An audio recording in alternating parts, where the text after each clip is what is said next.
All right, let me try that one more time. Fully recorded. No fear of losing any of this stuff. All right. Yo, Short Box Nation. Welcome back to the podcast. This is episode 360, and these 2 weeks have felt like more like a month.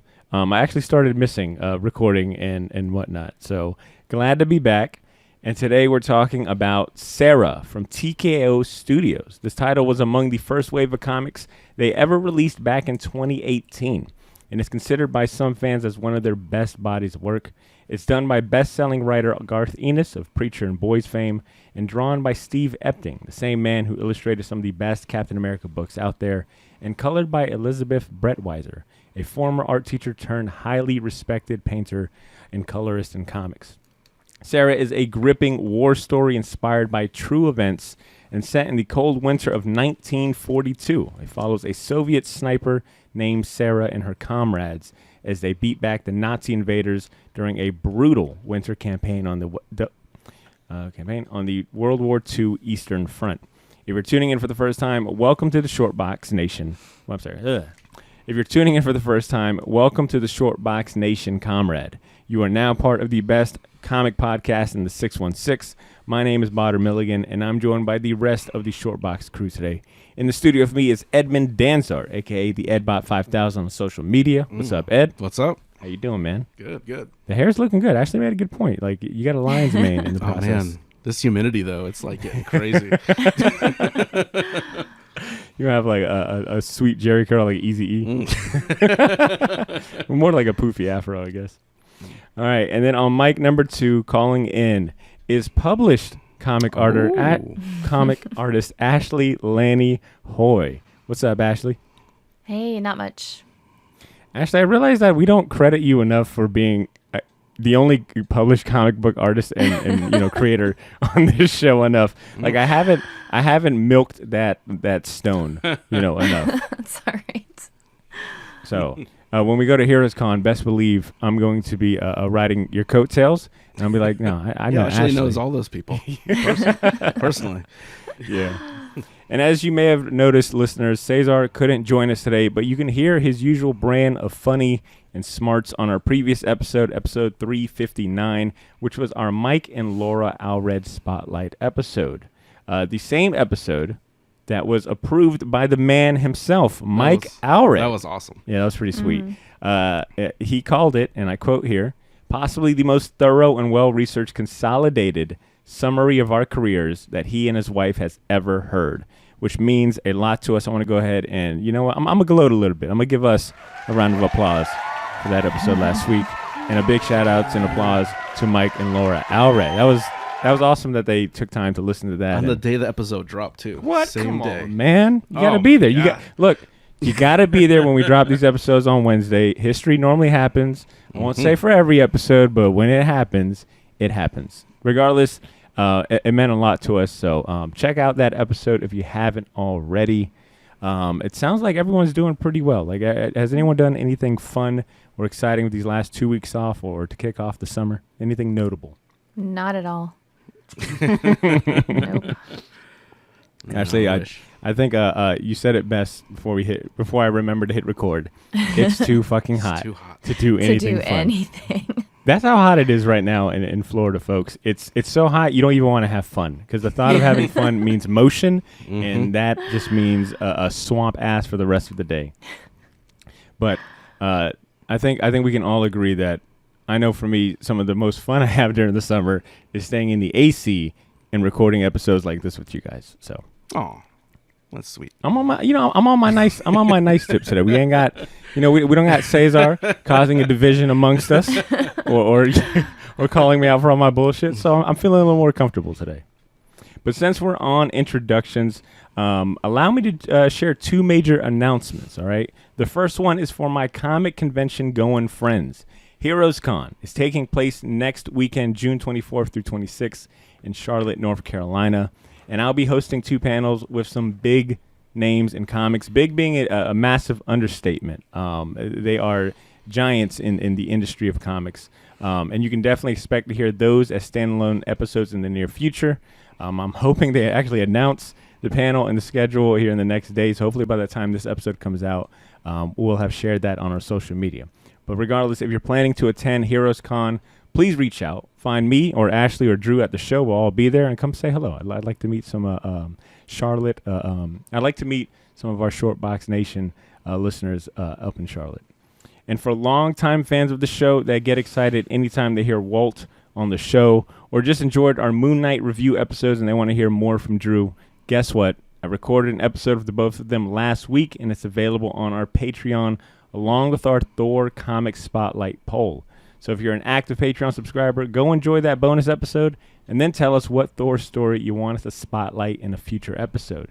And if you're not a Patreon subscriber, well, what the hell are you doing? I mean, seriously, at this point, we're 360 episodes in. Mike Allred gave us the cosign. Yeah, man. You don't believe in the vision? Come on, man. But you know what?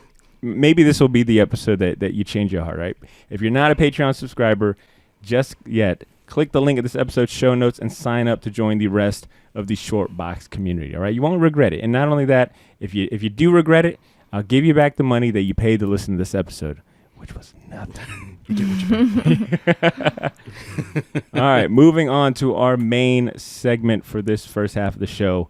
Much like most of our previous Comic Spotlight episodes, the subject of this segment was selected by our Patreon community, which you could be a part of. It was Ashley, in this case, that came up with the theme and the options from which our patrons voted on. Ashley, what did you think of Sara beating out Lady Killer and then tying with Pretty Deadly? I am actually really surprised because I thought that Lady Killer was going to win for some reason. I really did. Why so? Yeah. You think that's do you think that's a very popular title, or why so? I don't know. You just look at the cover of it and it's just, I mean, I would say that as far as the choices go, that was the fun one. We went with like the beautiful serious one, which is fine. Yes. But that was definitely the fun one. And it's Joelle Jones, right? Who does the Yes, art. yeah, she's amazing. Like still killing it. So I thought just by her popularity alone, that title would win. I wonder how many people. And Laura Allred colored it. Isn't Oh that crazy? Oh, wow, that's right. it all ties back in. Yeah. Our patrons are like, all right, enough of the all right. All right, we want something completely different. And then what do you think about it? So what would you say about it tying with Pretty Deadly? Because I thought that was an interesting tie. Granted, we went with Sara because just something different, and it ties into an episode we'll be dropping next week. But what did you think about it tying with Pretty Deadly? I mean, it's like an Image comic. I know when it was first coming out, it was pretty popular. So I'm kind of surprised that it Sara wasn't at the bottom of the list. I'm glad that it's not. I'm glad we're talking about it. But in all honesty, I thought that Sara didn't really have a shot. So it's really cool that we're doing this episode. Oh, was that a sniper joke? Oh, didn't have a shot. Nice. Oh, yeah, those damn Germans. And for the record, that is one of the greatest sound bites we've ever had on this show. Thank you for that. Oh, no problem. So, Ashley, what was the common theme then amongst the three? I think we briefly mentioned it last episode, but remind us again, why'd you pick Lady Killer, Pretty Deadly, and Sara? What was like the common theme amongst them? I just wanted to do because when it first came about, it was like, hey, let's not do something DC or Marvel. And so my immediate go-to was like, okay, well, Saga, Southern Bastards, Deadly Class. But I feel like we've been talking about those books for years. And if you haven't read them by now, that's kind of on you. Like, I'm not going to force you to read them. So it was just kind of like a ladies that kill theme. So I came up with my favorite three.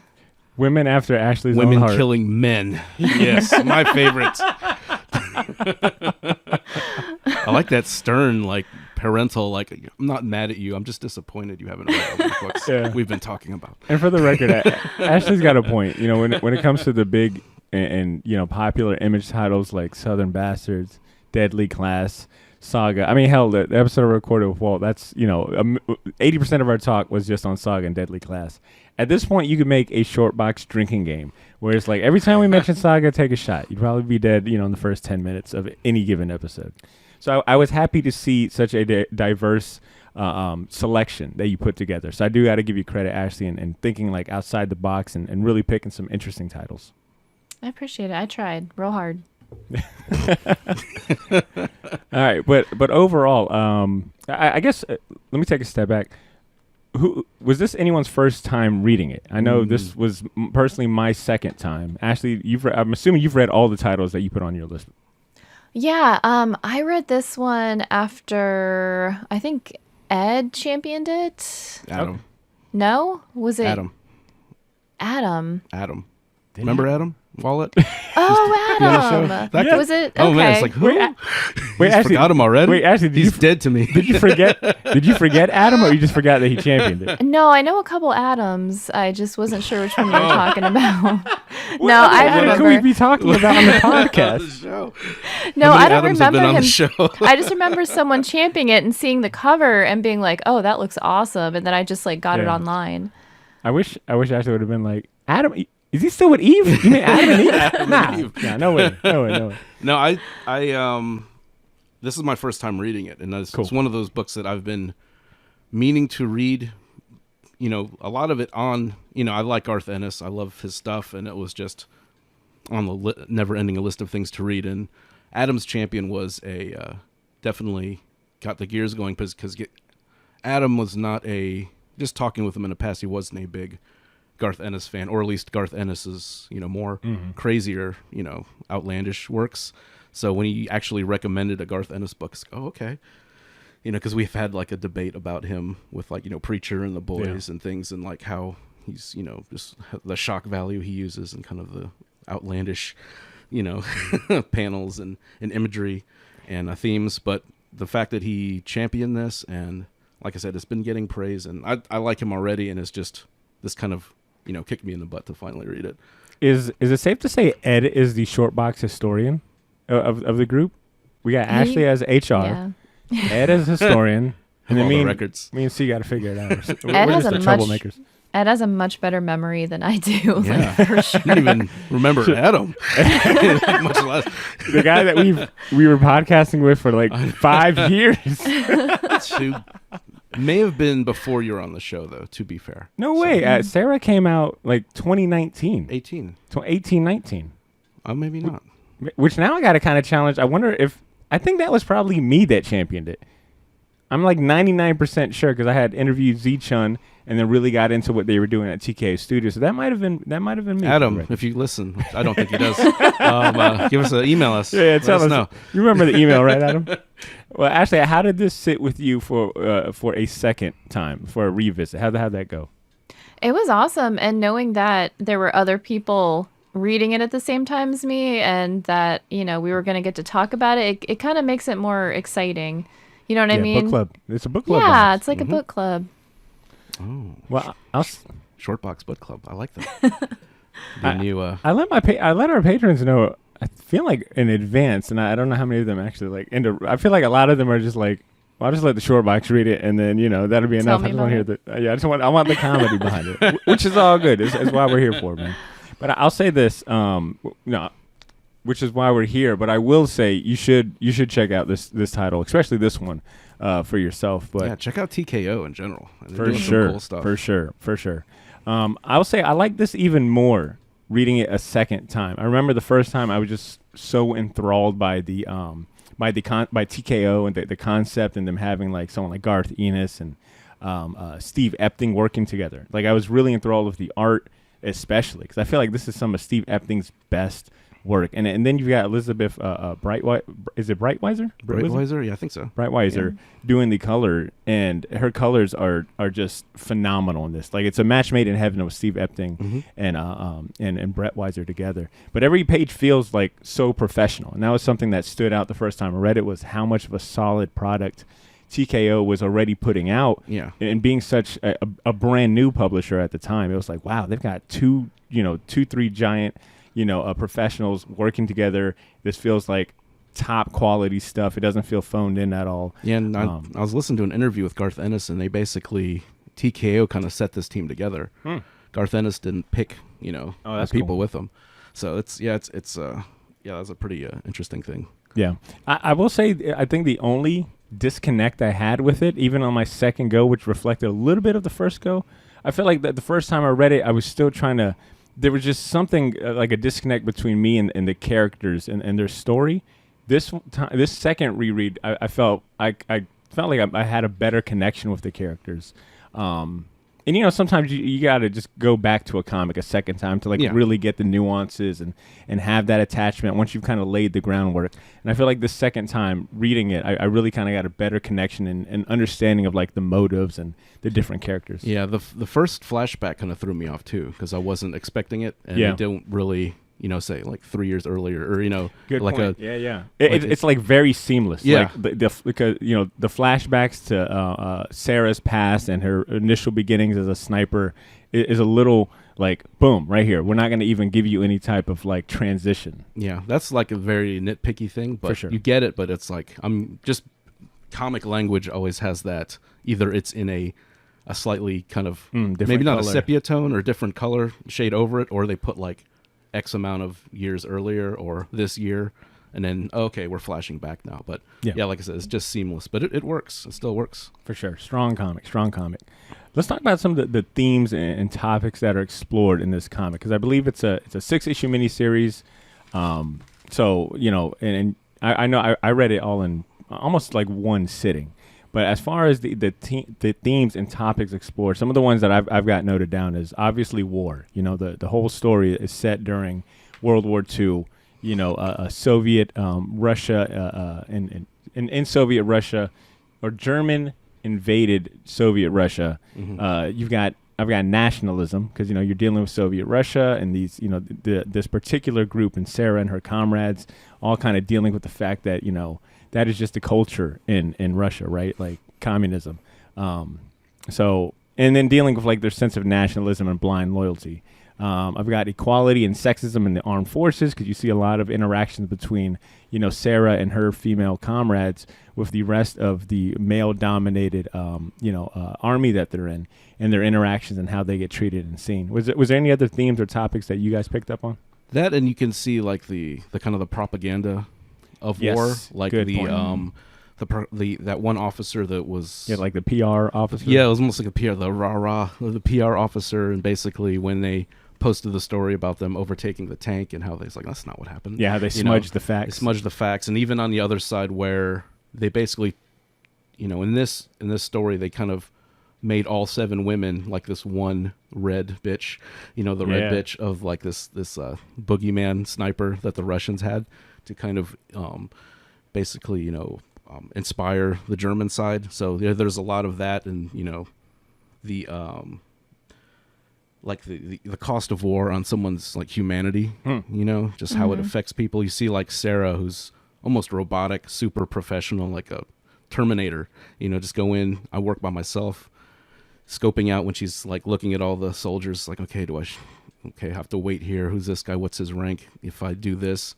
do I have time to react? Just kind of scoping out the whole situation. I think you can count on like one hand how many times you really get to see like Sara emotional, or like really just emotional. And I think a lot of that happens in like the flashbacks when she's still like a young soldier, like kind of naive, or still learning about the position that she's in. Yeah, and you have like characters too, because I like that they have all the characters almost have like different hair colors, so you can kind of tell them apart, because in a lot of like war fiction, everyone with all the mud and blood and dirt, everyone kind of looks the same, Yeah. So it kind of gives each individual a presence. And you have like Vera, the kind of the crazy one, the one who's really embraced the savagery of war, who's like just looking forward to like torturing people and killing. And you have like and is it Vera that was that? I think so. And you have the Lady, the little like the redhead, who's just the innocent one, scared shitless, which I can totally relate to. Like, what am I doing here? This is ridiculous. Like, these are kids, and this is like historically based on historical accuracy. The Russians had around 2,000 female snipers in the military. Yeah. And some, like you said, some say it's a progressive stance maybe by the Russians. I think it's a desperation stance. I think it's like, because we're losing. The Russians lost the most people in World War II, and they don't. Yeah. Like I said, they kind of get brushed aside. We don't see that side of the story in World War II. It's like America wins, the British wins, but the Russia did a lot of the grunt work in that. And they had the most casualties, and I think they killed the most Germans on the other side too. But before we put a pin on that, put a pause real quick on that historical stuff because I want to dive into that a little deeper. But I want to hear, Ashley, from you real quick. Were there any other themes or topics that you picked on in this comic that you feel they explored pretty well? Yeah, I mean the biggest one for me was the camaraderie between the soldiers, and then also just kind of like the morality of war, because when you're fighting Nazis, there's an obvious good side and a bad side, but that's not to say that the good side didn't make plenty of mistakes and do plenty of horrible things. And I know you're having definitely totalitarianism and fascism. Yeah. Like, okay, who's the good guy here? Yeah. And definitely the part with the dogs, which is historically accurate, like kind of really hurt my heart reading that. Yeah, that was a bummer. Yeah. As an animal lover, you will definitely feel a certain way during that part. Yeah, and another thing too is like there's that dehumanizing the enemy, like where when they flash back in their training, is like, how many men have you killed? And then Sarah's like, it's a trick question. These aren't people, Yeah, they're Nazis. I'm like, oh, and it's like that, kind of like that you see it in like science fiction, like with like Starship Troopers, where the enemies are insects, they're not humans. We're fighting. Feel free to bugs kill. And isms. It's like they can feel pain. They can, or is it? What is? They can feel. They feel fear, and they're like, yeah. It's like really bizarre. Yeah, yeah. And going back to what you're saying, Ed, about the historical inspiration, so that was something I didn't know in my first read. I didn't know that this was inspired by true events, and I think taking time to do a little bit of more research before I reread it really enhanced my reading experience, right? And it shouldn't be no surprise because I believe like Ennis is like he does his research. He's kind of a history buff at that. But to find out that Garth had pulled inspiration from those real life Soviet women snipers that you'd mentioned, who fought against the German invasion during that. And most of this takes place during like the siege of Leningrad, which was a real thing, right? It was like a 900-day siege, which to your point, that's when the Russians lost a lot of casualties and gave up a lot of land and really felt like the brunt of it. So it's not only thematically inspired by like real life events and past bodies of work by like the creative team, especially when you consider like Garth Ennis's catalog, and even Steve Epting, having worked on like Captain America and dealing with Bucky and the Soviets in that regard. But they also interpolate, what I feel like, they also interpolate real life badasses too, like real life Soviet women snipers. And tell me if you guys agree, but I think it's safe to say Sara is based on a real life person by the name of Ludmila Pavlichenko. I think that's as good as anyone can pronounce it. Ludmila Pavlichenko, who Lady Death. Yeah, nicknamed Lady Death. Similar story to Sara in the comic books and her own life, right? Like grew up in a small town outside of Kyiv, Ukraine. Was studying for her master's degree in history at that university. The Germans started invading. Immediately volunteered. Was already pretty. She knew her way around a rifle, and then was insistent on joining a combat unit. And then in less than a year of combat, she made 309 confirmed kills, including 36 other enemy snipers. Like, I think it's very safe to say Sara in the comic book is based off Lady Death. To an extent, because Pavlichenko was more gung-ho and more, I guess, because she survived the war, and spoiler, she survived World War II and became, historian and I believe a professor. So she was not disillusioned like Sara was when Sara hears what happened to her village. So I think there is, because I've listened to an interview with Garth Ennis, he said these are all fictional characters, but I did take, because he, like I said, he grew up on war comics, whereas a lot of us grew up on superhero comics as a kid. It's just all that was available to him. So that's, he didn't get into superheroes as a teenager. That's why he doesn't have that affinity for superheroes, which you can tell by his writing.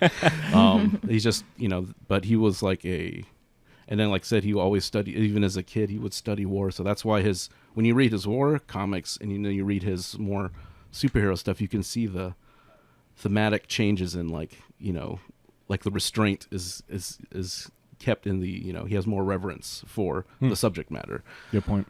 Did he say anything about the other notable Soviet sniper, the former kindergarten teacher turned badass sniper Tanya Baramzina? He didn't mention anyone by name specifically. He said he saw this photo with about, I think, 7 or 8 women just kind of smiling, but they all have rifles and they're all in uniform and stuff. And he said they range from age. One girl looked like she was a teenager to someone in their maybe late 20s, and this group combined for almost 800 kills, and they're just smiling. So he took some of the faces and he based some of the characters in this book on that photo. Not Sara, okay. But he took some of the facial features, like an amalgam. Yeah, but he said, he always emphasized, like, I'm not making a story for these people. I don't know their history. This is just kind of my visual, influence. So he's like he goes out of his way to say this isn't a true story, but it's like a historical fiction where it's these events did happen, but these are all fictional characters. All these situations are fictional. I appreciate you clearing that up. I've just been so gung ho and excited about like this rabbit hole I got into. But the numbers, he probably did use that stat line with that 300 because Sara is they say they give her credit for 300 kills, I think, in the comic. Got it. So you could see where there's like, okay, I can use these stats, but these are two completely different people, Good point. Ashley, what did you think about the what do you think about the creative team? Like, are you a fan of Garth Ennis? Do you got love for Steve Epting or Elizabeth Brettweiser? I mean, I think this whole creative team is like at the very top, like amazing. I've been a fan of Elizabeth Brettweiser for a very long time. Steve Epting's amazing. Garth Ennis, you have to be in the mood for Garth Ennis if you're reading certain stuff. So this did surprise me. Like, I want that pull quote on one of his books. You have to be in the mood for Garth Ennis. You got to be in the mood for it. But I feel that 100%. Yeah, he's not for everybody. And like I said, but reading stuff like this, and if you've only read Preacher, if you only read The Boys, reading something like this is like, oh wow, because it's refreshing. I'll say that. It doesn't feel as, despite what you think of, which is kind of a weird way to call this refreshing. Yeah, despite compared to the subject matter. Think of what he uses. I think his strength is his character work, and that it shines through here. And he's not exploitative with war. He's not glamorizing things. Like I said, he could easily have made some really gross out, like when she shoots the officer. And it just shows like the opposite side where the blood splatters on the men instead of like a giant head exploding like he would in The Boys. I wonder how much of that is a good point. And I wonder how much of that was like Steve Epting, like giving Steve Epting the freedom to like, portray certain elements as, because I don't, Steve Epting, is definitely, I think safe to say, he's like a company man, right? He's a pro. A vet, a pro, a company man. He's worked at Marvel DC for a long time. Yep. And I wonder how much of freedom he got to like, okay, I'm going to tame it down and make it tasteful and whatnot. Well, I think with Garth Ennis's war stuff, it's a lot more, I guess, tasteful in that regard. But I was listening to him. He says that Steve is probably, and this Garth Ennis has worked with some really, really good artists. So he said, he's like, if this isn't the best art for one of my books, it's up there. But he puts him at the top end. It was funny. He was joking around. He's like, it was amazing. Like from the first panel, he got it. It's like he said it was like he looked in his head and drew it, and he said, I was just wanting him to mess up, just do something I don't want, do something I don't like. But he said it was like seamless. It was like they had a really good. And these are guys who never worked with each other.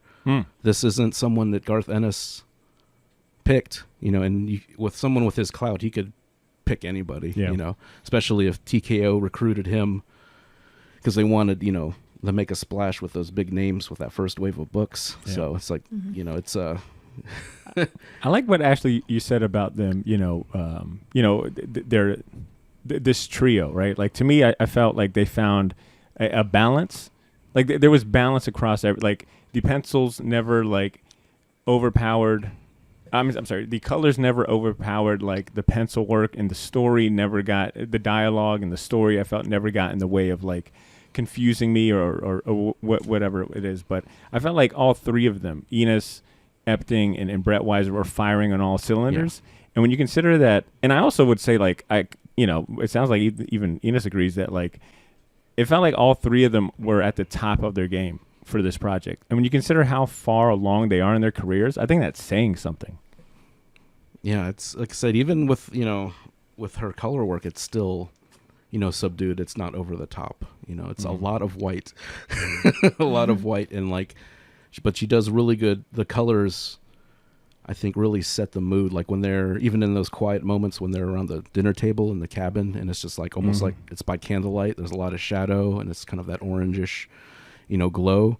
And even the explosions, they're not too over the top or digital looking, where just like, oh god, some like early, like a lot of like Ashley, like she didn't go crazy with the filters with the explosions. It's like really subtle textures. It's beautiful. What would you say, Image published comic artist Ashley Laney Hoy? Oh, no, just it's the way that she uses color.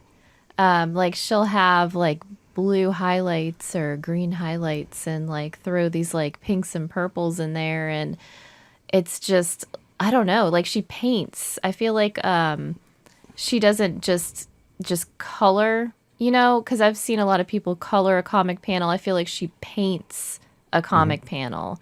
I don't know if that makes sense, but just her work is just, I don't know, it's just beautiful. And the fact that like it looks like she put so much time into it, like everything just looks like a mini painting. So I don't know, she must work really fast to be able to get all that done.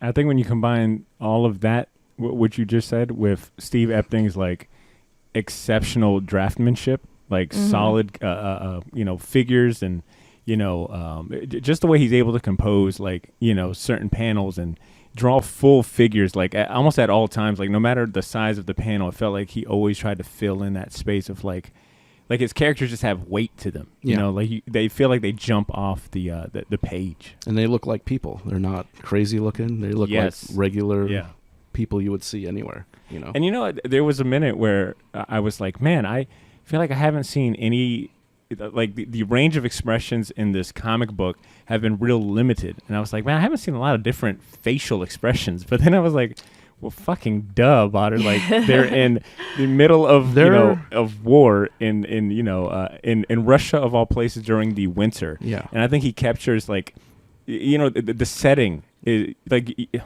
you kind of get transported into that setting. Like Ed, you said, you feel. I think the facial expressions are there. They're very subtle. They're not like teeth and anger and like extreme stuff.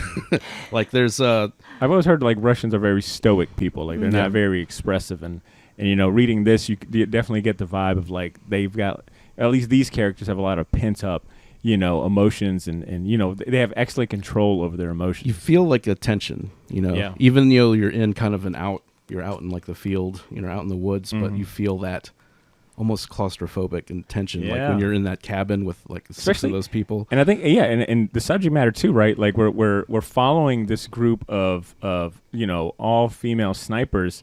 And then towards the end, when you realize that the Germans have enlisted their own like legendary sniper themselves, like I think it boosts the tension even more, because snipers are naturally inclined to hide, right? Like they're supposed to be invisible.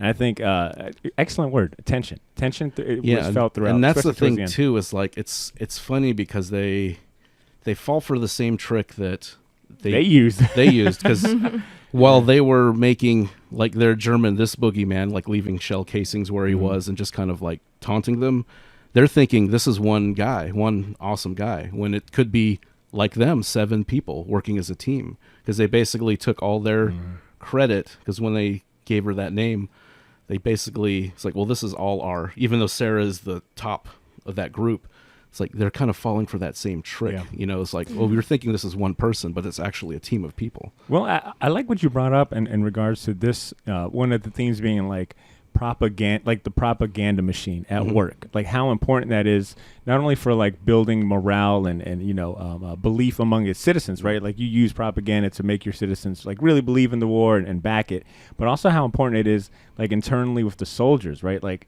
the fact that they're using Sara and her comrades to build like this legend, like their legend is out and about, and how it affects like the morale of the opposing troops. And then when the Germans get their own, sniper boogeyman, they were talking about like, look, you guys got to get rid of this guy quick because the morale for the German troops are starting to build, and you see that turn the tides of war. Like they start losing, like they lose their two, they lose those two girls when the they get ambushed. Yeah, when they get ambushed. Like yeah. You start seeing how it like has. Impacts to the progress of them winning and whatnot. Yeah, and there's some really good dialogue, especially with like I think that dynamic with Sara and Rena, the blonde, the sergeant. Yeah, like, and she's saying like they have less people than us. They're out, maneuvering us. They're out. Basically, they're out. They're kicking our ass, man. Yeah, and then so we're just telling boys and girls to not to resist. That's all. And our people have no idea what they're doing, and we're getting killed out here. Yeah. It's pretty intense stuff. Yeah. Ashley, was there any like standout characters, panels, pages, or anything like in particular that like jumped off the page or really resonated with you? I mean, I think the one that every time I think about this book I see is it's in the first couple pages when you first see her sitting up in that tree. That's a great shot. Yeah. It's just because it showcases everything. Like you're already in the story because she's up in the tree, and then the artwork is just amazing. I feel like the whole like quality of the book is like all encapsulated in just like that one page. I like how like just in her like in her zone she is, like how comfortable she is doing like being behind the rifle. Because to your point, like that opening spread, I think is also the I might have shared it on our Instagram, but that's also the opening page where she's like kind of got her legs, like she's sitting in the tree, her legs are dangling, kind of spread. Her legs are spread. She's got like the rifle in hand, and she's just like in control. Yeah. Ed, what about you? Any particular panels or any pages that stood out? So many good ones. Like I really like any of the firefights that they have, like the actual clashes when they're being pinned, like the page where the two girls are getting overrun with like bayonets and stuff, and they're pulling the grenades out, and they're basically dropping the grenades, and the one of the panel where she has the guy tied up as a decoy sniper at the end. Yeah, the guy's tied up in the tree. I thought that was pretty awesome. But like I said, there's a lot of like really great, as much as I like the action parts, I really like the like those quiet moments too, where they're talking about it, and the when she finds out what actually happened to her village, when she gets invited to that ceremony, and basically it was like almost like a false flag where Russians, they dressed up as Germans. Which is such a weird and like basically said that they didn't. It's like they basically knocked on doors, and told them to for food and water, and if they didn't fight back, they basically just wiped. Just for they were considered traitors for not. It's just like it's such a diabolical thing to do to your own like people, and that's the whole propaganda thing, and that's the whole why there's no like black and white. Good guy, bad guy, especially in this story, in this war. Well said. And that's kind of where you see why Sarah's the way she is why she's so kind of off-putting to everybody. You kind of understand her motives, and it's like, well, she's lost that. What else is she? What else is she fighting for? I can't fight them. I'm gonna kill all these Germans. And it's and the fact that at the end, I think it's where she just has enough, where she sneaks out. She breaks everything she's trained to do. She just throws it out the window to kind of go after this guy. And then it has at the end, it was two people. It was like, it wasn't one person. She got played. Yep. But the cool thing is, she did the grenade trick when she's dying. Like, that's another thing that everyone calls her out on. Like, where the sergeant, like, calls her out on basically booby-trapping the dead bodies with the grenades. So when they kick them over, it explode. The pin comes out and it explodes. And that was like... She was taught that. That was part of her training. You know? It's like, it's such a strange... And she doesn't even like flinch when she does it. Yeah, and it's one of those things like, you're worrying about me booby-trapping bodies, and, we this got is kids what fucking fighting. Yeah, this is what they're doing. So, so it's pretty crazy stuff, and, historically pretty accurate. Anytime Sara gets to explaining her process, like when she's like, behind the rifle, and she's, and you really got to see like why she's kind of considered a savant when it comes to like warfare and being such a badass sniper. But like the way Ennis uses the internal monologue boxes, which you don't see a lot of, I think, in comics now, but when they are done well, I thoroughly enjoy being inside the mind of the character. But he executed that well in a bunch of scenes throughout this comic. But where she breaks down, like, when she breaks down just the battle itself in the heat of war, and like say, well, this guy's yelling. He's probably a captain. Exactly. This guy guy's an looks idiot. like a grizzled vet. He's probably going to be a hard time. Yeah, she's like, this guy's an idiot. He's running away. This guy didn't duck down. Yeah, like just the way she's able, like when you just see her kind of work out a battle like a math problem, I think is some of the most amazing thing to read during.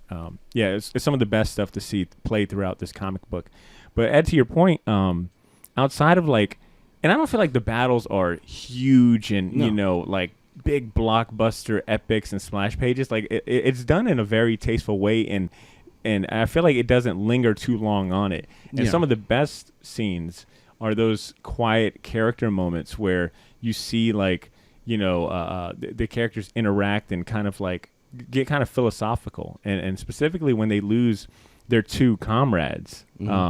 And they're back at base, and you really get to see like the emotions from each character and how they handle like grief. Like, like you said, Vera kind of being the more aggressive one. Like she's just ready for revenge. Kill every last one. And Sara and Rita, I think, have kind of like that philosophical debate of like, look at what we're doing, and one is like, well, we got to keep it moving, and all this stuff. It's some of those quieter moments, like there's just a conversational tone of it. Is some of the writing in the conversation is excellent. Okay, let me see what else I got. So, all right, I know what I want to say. So I want to, and I think we got to give, and I know I want to give a spotlight or put a spotlight on TKO, having this counted among one of their first wave releases. I think they had four or five releases in that first wave when they first launched in 2018, 2019. So for them to have such a strong hitter, and in addition to Jeff Lemire and Gabriel Walta, I think they did. I think Sentient was part of their first wave too. It might have been second, actually. I don't know. But anyways, TKO came out the gate for a new publisher that was, telling the world that they were kind of going to, quote unquote, revolutionize the way that the direct market is done and how publishers, get their comics to people. I got to say, like, this is a phenomenal, thing to just come out the gate with. And then when you flash forward to like now, they're still doing very strongly, right? Like they've had a bunch of other really great creators and big names work on projects. They are, they've continued to put out projects. They, I think, recently just signed like a deal with a distribution company to get like their trades and their books into like Walmarts and Books A Millions and things like that. So they're diversifying. And one thing to really note that I was impressed, is happening so soon is that they're working on movie adaptations of their titles. I think one in specific that they've got in the works is called Banks.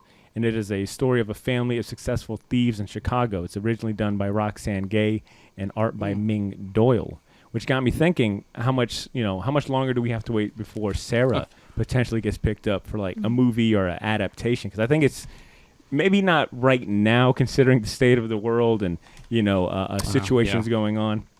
And whatnot. Maybe it's definitely not the right time for a movie like this, but I could. This would have been, I think, ripe for an adaptation. So I wanted to kind of just have some fun. Ooh. And Ashley, I wanted to get your opinion on this. But if they were to pick up Sara, if Sara would have been picked up for an adaptation, who would you have wanted to see direct this or even play like the titular character, Sara? So I think we're kind of on the same page with David Ayer. Yeah. Because the Suicide Squad guy? No, not just Suicide. I mean, he did direct that terrible Suicide Squad movie. Release the Ayers cut. But it was really good. He did. he did work on direct Fury and End of Watch, which Fury was. So I remember I saw it in movie theaters. Brad Pitt. I remember there was a tank involved, but the scene that I remember was the all the soldiers inside of this house with a mother and daughter. Yeah. And it was just a super uncomfortable scene. And that is kind of like what I feel like he could bring to Sara is just like these weird, just like interactions during war. Because that's all that I remember about that movie pretty much is like that scene. You were like, all I remember is one tank. Actually, there was nothing but tank. That whole movie was a bunch of tanks. tank. Was Yeah. it? It was a tank? It was like, No, it Was there like one? There was one main tank at least. Yeah, I there think. was. It was Okay. about Brad Pitt. it was like Cars. He had a face and a John smile. Bernthal was in that movie too, and he was really good. I He remember. was, yeah, and him He was too. real good. Man, he was crazy in that It's movie. it's a solid movie. It's about a tank unit during, I want to say World War II. It might have been it was one of those world wars, but about a tank unit kind of fighting Germany and whatnot. And that's what I'm saying is that was such a solid movie. And yeah, there was great action scenes, but he did such a good job focusing on like this unit and how they dealt with the war and the different personalities and what I think John Bernthal actually plays like how Vera is in this Sara comic. That was John Bernthal. He was all gung ho about war and just like really fucking way too hype about it. But David Ayer also did End of Watch with Jake Gyllenhaal and oh boy from Ant-Man, that funny guy. Paul Rudd? No, not Paul Rudd. Oh. I guess that wouldn't, that doesn't nail it down. His best friend, he always had a story. And then my man Stan Lee. Oh, the Hispanic guy? Yeah, what was his what's name? his name? He's great. I forgot his name. I can't recall off the top of my head right now. But he did the movie with Jake Gyllenhaal, End of Watch, and that was about like the lives of cops in Compton, and they come across like some bigger conspiracy, and it is so tense. Like you just get thrown in this world, and you almost feel like you're also on the run from like this gang and whatnot. So I think David Ayer could really bring that sense of tension and like inner workings and nuance when it comes to like being a person, behind the lines. I'm going to go, if you don't mind. No, go ahead. I will keep this female power going. I'm going to say Catherine Bigelow, The Hurt Locker, Zero Dark 30, Blue Steel. Let's do this. She is a great director. She's been around for a bit. She's got a great pedigree.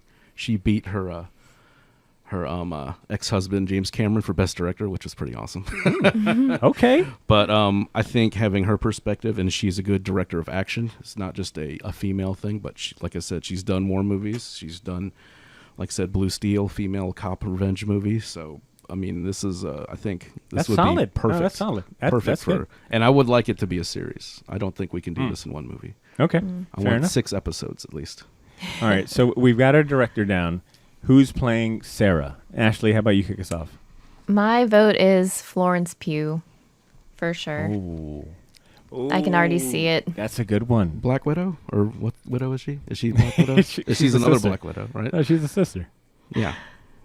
That's a good one. Florence Pugh. I like that. I mean, she's already got the accent down, so that's easy peasy. Dye her hair brunette or brown.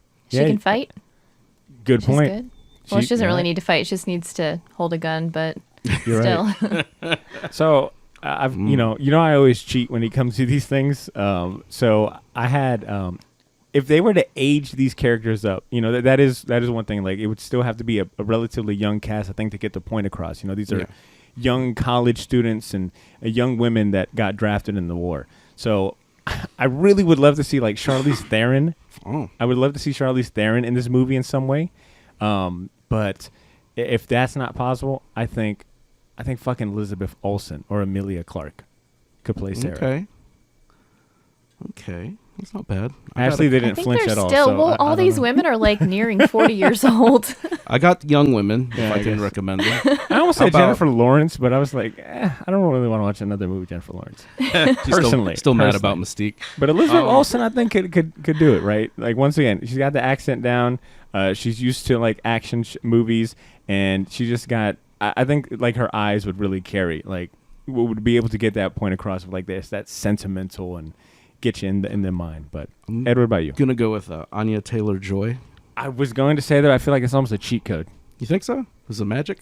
That wasn't a good accent. She's need to work on that. And I tell Joe would be dope. Yeah. and Chloe Grace Moretz, who's in the new Carrie yeah. and Kick-Ass movies and Let Me In, the vampire movie, when she was really young. You know what my surprise casting would be, just to like fuck with people? It would be like Emma Stone. Just like Emma Stone. I feel like she could nail the look. Miley Cyrus. I just don't know if Emma Stone could like really capture like hardened, stoic, robotic, soldier. I don't know about She'd that be a yet. good Vera. I think she'd do well as Vera. I mean, it's the same thing with like Charlize Theron when she did Monster. It's like she was like the knockout, and then she did that role, and then she's got that reputation. She's just a good actress now. But I like Ed. I'm right there with Anya Taylor-Joy. That was my first one, but I wanted to try something a little different. All right, closing out this segment, let's go ahead and give some recommendations for more reading material. If a listener ends up taking our recommendation and read Sara, and they want to get some more, or want to know where else to go to get, whether it be that war comic vibe or follow into Garth Ennis's career some more, where are we pointing them towards, Ed? Oh man, is this strictly Garth Ennis or I'd say this creative team or? This creative team, I think, is first and only time together. Well, I mean, just any member of this team, or just because that. How about you give us Garth Ennis, and I'll give a recommendation for another TKO book. Geez, well, this is this is nothing like this, but I think if you want to see the kind of the genesis of Garth Ennis, I would recommend his run on Hellblazer and Preacher from Vertigo. And I don't know, I like much of his stuff, but it's so different. The stuff I've read is so different from this in mood, I guess. Maybe the closest would be Punisher War Journal. That's what I would definitely point someone towards. I'm just a fan of his, so I could just list all the stuff I've read, but because I have most of it. But the stuff that I personally enjoyed the most is probably Preacher, is what kind of made me a fan of his, but that is like a completely different thing. But I would pick up some of his Punisher work. I think any of his war stuff would be, if you like this, I'm guessing that a lot of his war work is in the similar veins, kind of this a little more restraint, not so much over the top craziness. He did do a cool little mini series during the whole Secret War,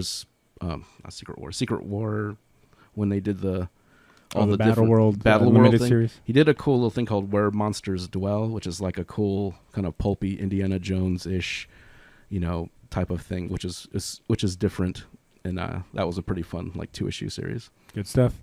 Ashley, if you had to give a recommendation where it's like, if you like Sara, read this, what would you fill that in with? It would 100% be Velvet. Which is Epting and Brett Weiser doing the art. Yeah, they got a Brubaker connection, these two. And then, yes, it is. Isn't Velvet about it's about a spy, right? Yeah, like super cool lady spy. Yeah. Actually, I have a feeling I know what your library looks. I'm sure. I think. Do you have a shelf just dedicated to these titles? Because I'm Chicks sure. Killing Dudes. Here's my shelf. All right. Alphabetical. I'll say if you enjoyed Sara, and you want to dive more into the TKO Publishing Studios, if you want to dive more into the TKO Studios publishing a back catalog and just overall catalog, I would point you in a completely different direction, because this does not take place during any war or even on Earth at that. But it's called Sentient, and it was an Eisner-nominated title. I think one of their first ones at that. Maybe they've got another one, but I know this was a prominent one for them.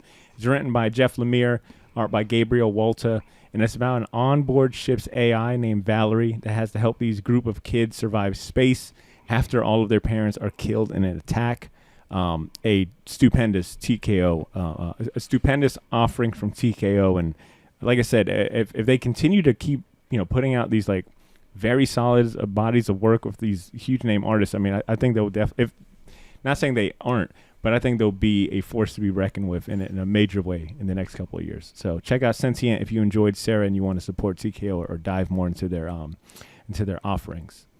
But I think we've said everything there needs to be said about this comic and how much of a captivating story it is. And it's, once again, done by some of comics' premier talents. So I'll invite our listeners to check it out for themselves.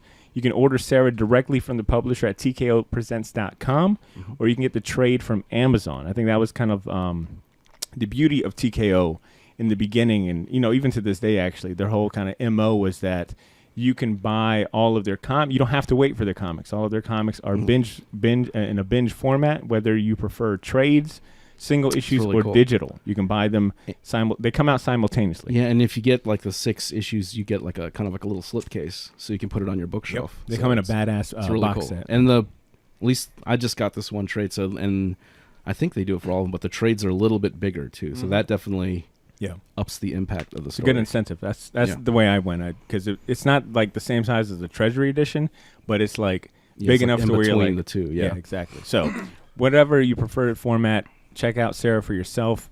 We've spent these last couple of minutes, almost an hour, talking about one of the best comics of 2018.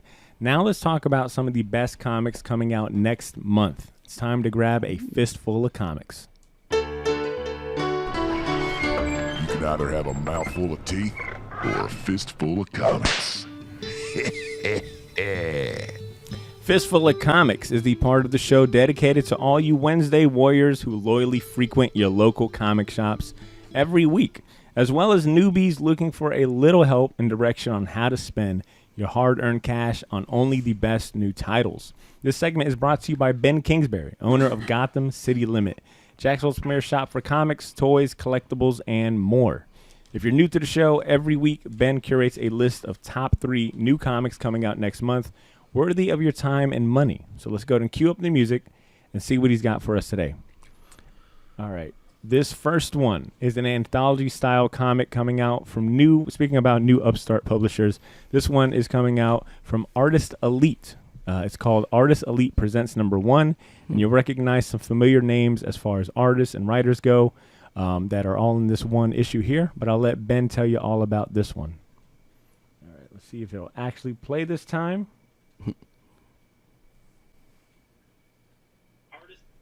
All right, actually, you can't hear that, can you? Let me play it on my phone.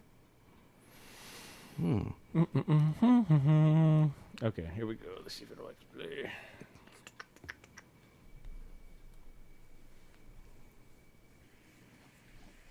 Artist Elite Publishing, or as I like to call it, Image 2.0, presents their #1. After their Primer Blue and their Primer Red release the last 2 weeks, you get your first taste of Al Garza's Send Wenches, Brett Booth's Lost Serpent Prince, and Gotham City Limit fan favorite Tyler Kirkham's continuation of Final Boss. Continuation, you ask? Yeah, Final Boss, Kickstarter. Do you even take it to the limit? Wow. That's a question you should be asking yourself when you tune in on this show. Do you even take it to the limit? Now, Ben gets hyped talking about Tyler Kirkham because Tyler Kirkham has done the last, I think it's safe to say, 8, 9 variant covers for all the Gotham City Limit exclusive covers for certain comics. But also, Tyler Kirkham was on the show talking about his creator-owned comic book Final Boss and the whole Kickstarter last year on the Shorebox on episode 330. I think Final Boss has come out. He even did a variant cover of Gotham City Limit. And I want to say, isn't Tyler Kirkham one of the founders of Artist Elite, this new publishing company? I think so. I'm not sure. I think he's involved in some high way, if not being a co-founder. So once again, Artist Elite presents #1. Will be hitting stores July 19th. This next comic is from another non-Big 3 publisher. It's called She Bites #1. It's coming out through Scout Comics. It's written by Hedwig Hale and drawn by Alberto Hernandez Jr. And of the three options this week that Ben's provided, I think it's safe to say Ben is most hyped for this one for a very specific reason.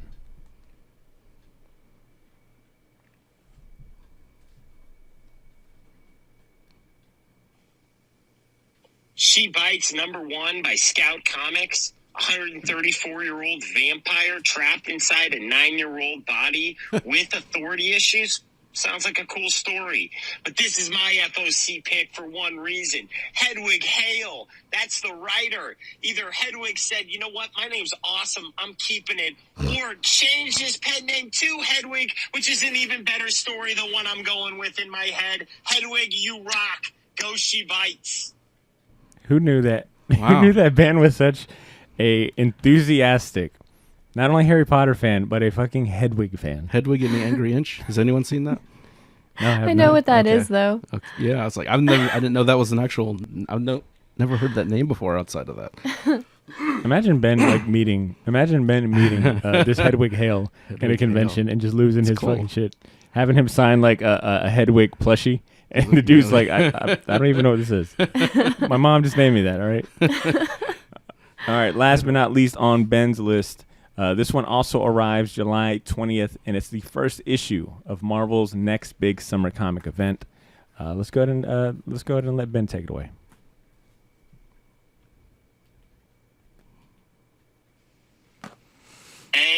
AXE Judgment Day #1 of 6. Marvel's newest attempt at a major crossover story. Oh, please, Lord, don't let this turn into Empire. Avengers, X-Men, Eternals. Kieran, it's all set up for you. Let's knock this one out of the park. What do you say? All right. We'll see if they hear your pleads, man. Oh, I have a feeling that this one will be an expensive crossover event. jeez. But if you're a fan of the Avengers, X-Men, and Eternals, and you want them all in one book, that seems to be the premise of this here crossover. It's a 6-issue limit. I think it's a 6-issue series. I'm not sure of the spin-offs and whatnot, but first issue arrives July 20th. With that list, with all three options stated, I'm going to turn over to you and Ed. Ashley and Ed, I'm going to turn to you and ask which one is worthy of making it on your pull list. I guess that Hedwig one. I'm sold. I know. Is it for the same reason? I guess, yeah. I wonder if it's the same guy. I don't think it is. That's not a real person. I mean, Owl, you wonder if the owl wrote this comic book? The Hedwig from Hedwig of the Angry Inch wrote it, which is not a real person, so I doubt it. yeah, I like it. She Bites seems pretty Bites. on brand. That's a funny. for me. That's a funny idea. Like a 9-year-old vampire. It Was it reminds me- 9-year-old? Right. Okay. Yeah. Yeah. A 139-year-old vampire stuck in a 9-year-old's body. That's pretty funny. Yeah, that sounds pretty good. I will probably go with this Artist Elite Presents #1 for a few reasons. Tyler Kirkham might as well just be an honorary. Tyler Kirkham might as well just be an honorary member of Jacksonville, honorary resident. But not only that, but I have been interested and happy to see, a lot of these artists and writers like take publishing into their own hand and forming like their own, you got things like the Image, the Union at Image and, AWA, TKO, which we've just kind of spotlighted. So to see like more of these smaller publishers come together, especially run by artists and writers and, creators in the comic industry and, doing their own thing. It's pretty exciting stuff and interesting at that. So I'll probably go with Artist Elite Presents #1, and that'll be my pick. But listeners, that is the list for this week. If any of these pique your interest, make sure you put them on your pull list or ask your local comic shops to order it for you. Big shout outs to Ben and Gotham City Limit for their help this week. And remember, even if you don't live in Jax, you can still shop at the Limit by visiting their online store, which is linked in this episode's show notes, or shopping their community marketplace on the Whatnot app. Next up, we're going to talk about our top entertainment picks for the week. But first, we'll go on a quick music break. Becca the Marvelous, who is in large part responsible for a lot of the dope music that you hear on this show, has a new project coming out Friday, June 17th. It's called Black Gods, and it'll be available on all streaming platforms. We're going to play a small sample of one of the singles from the album called Casablanca. Stay tuned, and we'll be right back. All right, listeners, once again, this song you just heard was titled Casablanca by Mecca the Marvelous off his new album, available Friday, June 17th. It'll be available on Apple Music and Spotify for streaming, but you can also pre-order and pre-save the album using the link in our bio. Show our guys some love and support and check it out when it drops. Now, normally we would share some emails this episode, or in this part. Normally we would share some emails after the music break, but we don't got none to read today. I mean, it has been 2 weeks since we've recorded, so not surprising there. But to entice and motivate and encourage some of you out there to write into the show and be a part of the conversation, I'm going to go ahead and sweeten the deal. Other than asking you guys to write in and tell us what you're reading and whatnot, I have got a copy of Dark Crisis #1. I'm going to hold it up to the camera for our video viewers. It is the Gotham City Limit variant drawn by Tyler Kirkham. Surprise, surprise. But it is the first issue of the newest blockbuster, of the newest DC blockbuster of the summer. It's all about, I think as far as the story goes, it's about Superman, Batman, Wonder Woman, and the rest of the Justice League are dead, and the remaining heroes are left to protect the world from an onslaught of violent attacks by DC's greatest villains. So if this sounds like something you want, I mean, even from a collector standpoint, I mean, this is a Gotham City Limit variant, so there's not too many of them out there. But we'll make it easy. If you want to win that comic book, all you got to do is write us a short email and tell us about your favorite war comic, or recommend to us your favorite autobiographical / non-fiction comic. You know, we spent all this time talking about Sara, you know, it being a war comic, and it being based on, you know, real life events. I'm curious what comic books out there that fall in these categories are some of your favorites. Shoot us an email, recommend them to us, and you know, put us on to some game. All right. Hopefully, we'll all learn something new, and we'll pick one winner to get this exclusive variant. So whoever sends in the best recommendation or backstory, or whatever it may be, we'll pick them to win this exclusive variant. You can write into the show by clicking the link in this episode's show notes, or writing or sending that email to our inbox at theshortboxjacks@gmail.com. While you do that, we'll move on to our next segment and tell you about the best entertainment options we've personally enjoyed this week. It's time for Champion Season. And even though Cesar couldn't be here with us in person for this episode, he did leave a gift for all of us to enjoy. He finally got around to making a brand new bump and music for this. So this will be the premiere of the new Champion Season intro song. Without C, but you know, we send our love to him, and let's go ahead and you know, applaud him when he gets back. So let's go ahead and jump into Champion Season. It's time for Champion Season. Champions. I feel hype. I'm hyped now. I'm hyped. I'm ready to get into this. Champion Season is a part of the show where we highlight other worthwhile entertainment like movies, TV series, books, video games, and anything else we'd personally recommend to our friends like you and the rest of the Shortbox Nation. Ashley, how about you do us the honors first? You know, since you brought today's topic, how about you go to kick us off for Champion Season? What are you going to champion today?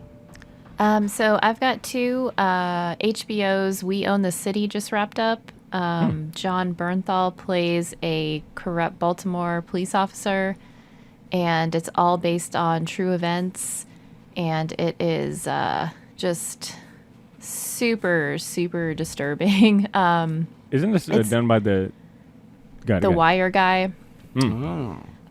Except almost everybody in this is based on a real person, and you get to the end of it and they like read you all the stats of the Baltimore Police Department, and you're like, man, everything's like all jacked up, but it's worth watching. Yeah. Is it worth watching if you just want to be in a terrible mood and question, you know, police feel a and little society? Helpless? But John Bernthal is, yeah, he's amazing. He's got like this dirty little like gross goatee, and he just looks like a corrupt cop just from like the moment you lay the eyes on him. Yeah. Is that how Ashley thinks of all guys with like little goatees? Oh, no, right there. Cool. It's like, wait a minute. Give us the name of the show one more time. We Own the City, or We Own This City. Either way. It'll pop up. And it's on I think HBO, I watched right? it. Someone Yeah, owns it's the on city. HBO. Yeah. Got it. And the other one, of course, the new season of Stranger Things. So good. Okay. Is it good enough for someone like me who watched the first 2 seasons, felt about the second season, didn't watch the third season, and I'm now looking at all the hype behind season 4, and I'm kind of like, maybe I'll jump back in. Is it good enough for me? I'm on the same boat Potter is. Is it good enough to exactly. like jump back in, catch up season 3, and finish season 4? Yeah, well, so I would say the same thing. I would say season 1 and season 4 are the strongest. Okay. Season 2 or 3, I would not rewatch. I already started rewatching season 4. Oh, wow. It's just like I don't know. It just got me, but I know what you mean. Like the last 2, I was like, okay, well, you know, I have my Netflix account, so I might as well watch it. It's free. I'm paying for it. Kids are like 20 now, right? Yeah, they're in college. They're like college now. What's going on? No, this one it's good, and you will have like a new favorite character in the first episode. There's a guy named Eddie Munson who's like the Dungeons and Dragons master. It's like it's good. I would say just if you just want to read a summary of season 3 and jump into 4, I would have no problems with that. I can do that. All right, look, if you approve that, Ashley, I'm gonna do it. Because I'm on the same, like note for note, the same thing. It's like first season, awesome. Second season, I didn't watch the third season. Yeah, but I can't escape like all the hype and praise season 4 has gotten. Like it is everywhere. Way more than 3. The rollout is no one talked about. It's 3. crazy. So, all right, Ashley, if with all of that you shared, I'll probably look into that. That sounds good. All right, Ed, what about you, man? What are you going to champion today? I got 2, and they're 2 completely opposite ends of the spectrum. First one, I don't know if you guys seen the Chip and Dale movie. I have not. It is awesome. It is hilarious. It's not what I thought. I was reading some good reviews, so I didn't really know what to expect.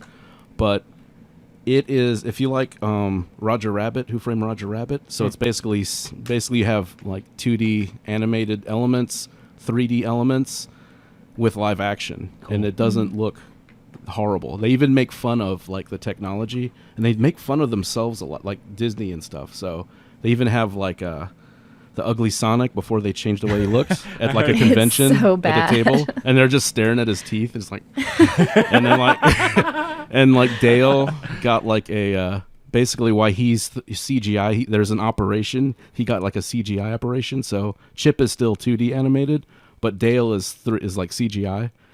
And then one of my favorite lines is Seth Rogen plays like this like henchman character, and then they're talking to him, and it's like, oh no, he's got those Polar Express dead eyes. It's like, are you talking to us? Do we need to like? Of course I'm looking at you. It's pretty dark for a Disney movie. Not quite as dark as Roger Rabbit, but it's all about like kind of bootleg movies and bootleg cartoons. Like these characters are being kidnapped and then shipped off and like getting surgically changed and becoming bootleg stars in bootleg movies. And it's kind of meta. It's very meta. It's very funny. Kind of interesting now. And the thing is, like, John Mulaney is one of the voices, so I was like, I'm a fan of his, so I'll watch it. It's on, Disney. It's John Mulaney and who else? It's the guy from Lonely Island, Adam. Andy Samberg. Andy Samberg, yeah. And they do a thing where they argue, and then they like their voice. They do the pitch shift voice where they talk like the chipmunks. It's pretty. It's funny. I was not expecting to like it as much as I did, but highly recommend that. And if you have Disney Plus, why not give it a shot? Absolutely, you paying super for it. Funny. Yeah, super funny. The next one is crazy. I didn't know anything about this. I was listening to an interview with Phil Tippett, who's a longtime special effects guy. He's worked on.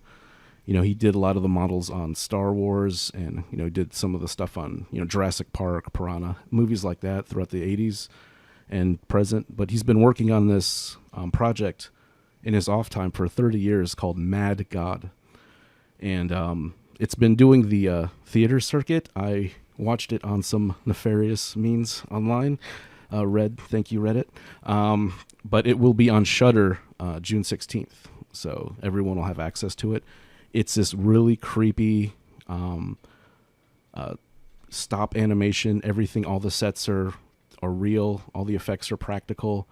And there's something seeing everything that's real as opposed to CG, where it's just, and the fact that it's all gross, like wasteland, almost like I was trying to describe it. It's like Silent Hill in a Hieronymus Bosch painting, and it's all like really abstract, weird, kind of German expressionist. Everything is kind of like this, almost like this nuclear, like Fallout wasteland. Everything is just piles of garbage and everything, but it's all real sets.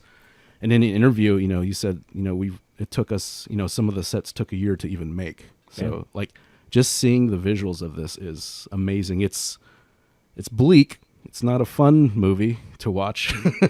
I couldn't imagine watching all of it in the theater in the sitting, because it is, like I said, it's relentlessly bleak with really creepy visuals. Just think of like, Silent Hill and how everything is kind of gross looking and filthy and dirty, and then add in some of like cabinet of Dr. Caligari, Metropolis, kind of weird abstract backgrounds, weird gross monsters that are stop motion, but they're smooth. The animation is really smooth, and there's no real dialogue. It's all like ambient sounds and effects, and it's like, look up some pictures of it or look up the trailer of it. It's something worth checking out. Like, this is a guy's life's work, I'll watch it with my little nephew. Yeah, watch your nephew. Bring the family.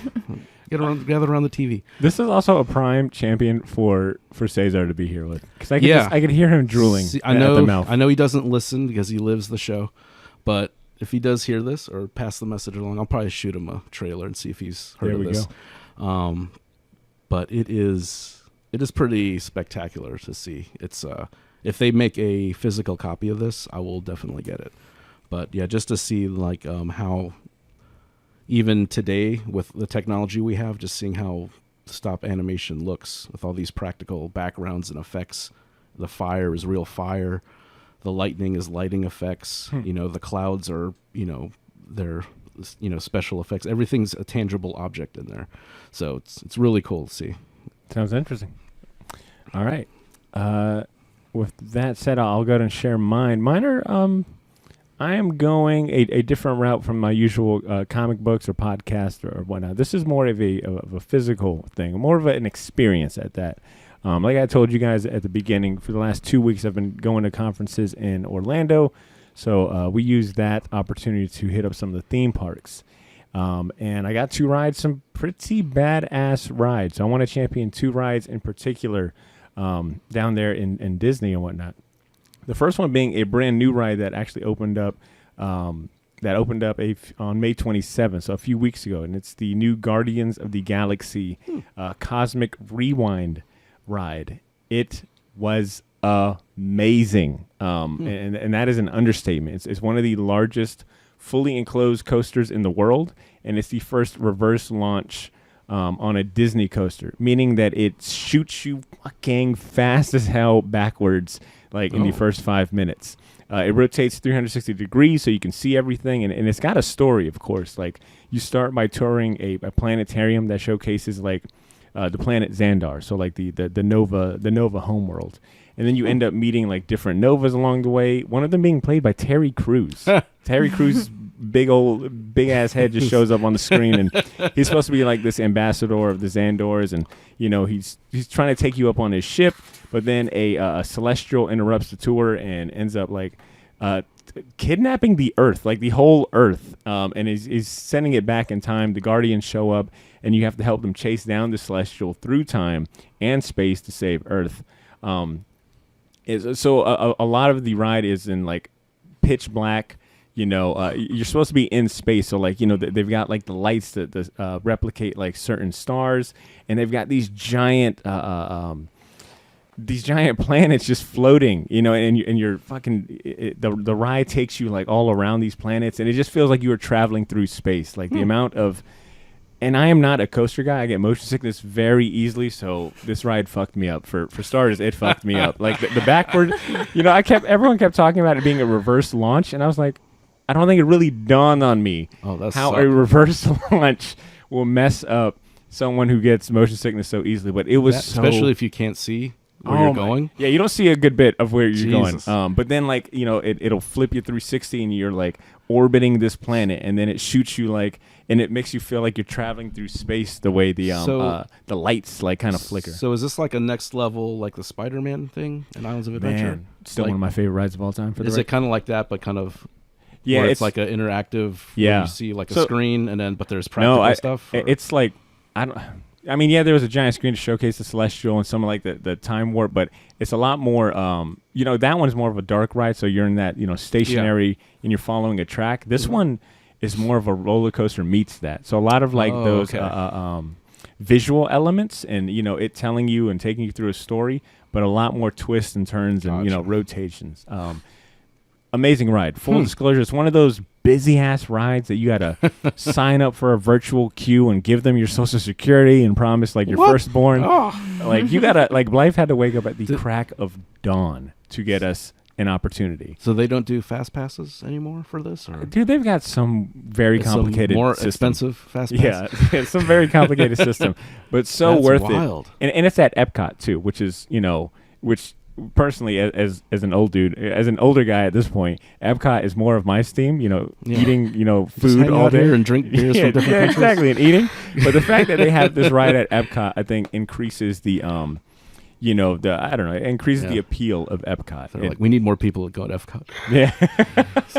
And as if you're a fan of the Guardians of the Galaxy movie, it's right up your alley. Like, there, cool. Chris Pratt is all of the cast is there, doing their voices, not doing their voices, but literally, like, there's a video playing of them, like, being a part of the story and, talking to you. And is it that giant ball thing? Is that what's in there now? Yeah, it's epic. And the other ride I had a chance to finally ride after hearing much praise and talk about it is the Star Wars Rise of the Resistance. And kind of similar thing here too. This one's more of you are on a steady track. It's not so much as a roller coaster, but the track and the vehicle does spin and whatnot. But it's got a cool story. It's more immersive than I would say like a roller coaster like Guardians was. You're part of the Resistance in a battle with the First Order. You start out in like the forest in this like Black Spire outpost, which I think we'd seen in the movies. But the Resistance you're part of like the recruits. This group of recruits that the Resistance is gathering for the secret mission, and you're being transported, but you get captured by the First Order. You get brought up into the Star Destroyer, and like you are literally walking through the Star Destroyer. Like there's a lineup of all these stormtroopers to greet you, and you get sent to the brig, and Kylo Ren talks to you, and who is his right hand man in those movies? The evil ginger. Like I always feel like the gingers are always like admirals in the. I don't. What the evil ginger? I don't remember. I know the actor's name. I don't remember the character's name. Oh, of course they went. What was it? Forrest. Hold up. Now I kind of really want to know it. It is. IMDb is not making this easy. Oh, okay. General Hux. So you're greeted by General Hux. You're greeted by Kylo Ren. Like you are in this Star Destroyer, and then you end up escaping with the help of BB-8 and Rey and whatnot. It's just it's a lot of fun. Once again, another one of those rides that you have to do like advanced trigonometry to figure out how to get tickets and get in, and the wait is like 2 hours at all times and shit. But super fun. So long story short, I got hella spoiled these last 2 weeks by being able to go on these really popular rides. So if you ever make your way to Disney, or if you're in Florida and you're wanting to make a trip out of it, I'd say base your trip around trying to get on those two rides, because they are very well worth it. With my champions shared and out the way, Shortbox Nation, I want to pass it to you guys. If you got a killer champion that we should check out, or that we should check out, share it with us, or tell us if you try out any of the recommendations we shared today. We'd love for you to join in on the conversation, and we'd love to be put onto something new. All right, Ashley, I think we can consider this episode a wrap. But before we officially sign and seal it, would you mind doing the honors of providing some parting words for the listeners? What's the main takeaway they should leave this episode with? So I think this episode, I just kind of want to thank everyone for hanging in there, because it wasn't, it was a little bleak, just talking about war. Also, we didn't have Cesar here, so it wasn't our funniest one. We didn't have the comedic relief, yeah. But I think that this book is as much of an art form as any of those like big multi-million-dollar budget war movies. So I think that it's definitely an important read, and just have like an episode of Bob's Burgers ready to go when you're done, and hug your dog and you'll be fine. Well said, Ashley. Oh. Well said. Go ahead and queue up Rescue Rangers at that, right after that. All right. Thank you so much, Ashley. And there you have it, Shortbox Nation. Thank you for hanging out with us this week. But it's time to close out the show. We'll be re-releasing another Shortbox Classic episode, this time from 2019. We'll be releasing another Shortbox Classic episode next week, this time from 2019. And very topical to this episode here, it'll be my interview with TKO Studios co-founder Z Chun. He was also the writer and director of the Gotham TV show at the time of that recording. And he had a lot of great insight to share about starting a comic company and what he was doing with TKO with his partner, as well as working in television. It's one of my favorite interviews I've done, so hopefully you'll enjoy it as much as I do. That's what you can expect next Wednesday.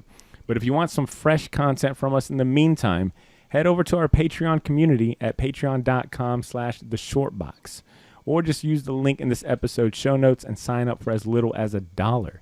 And listen to the new bonus episode we just dropped featuring Walt and Drew, talking about the best comics of 2022 so far. And you can also help us pick the topic for our forthcoming Thor Comic Spotlight episode. Those are all perks you get to enjoy when you become a part of the Shortbox Patreon community.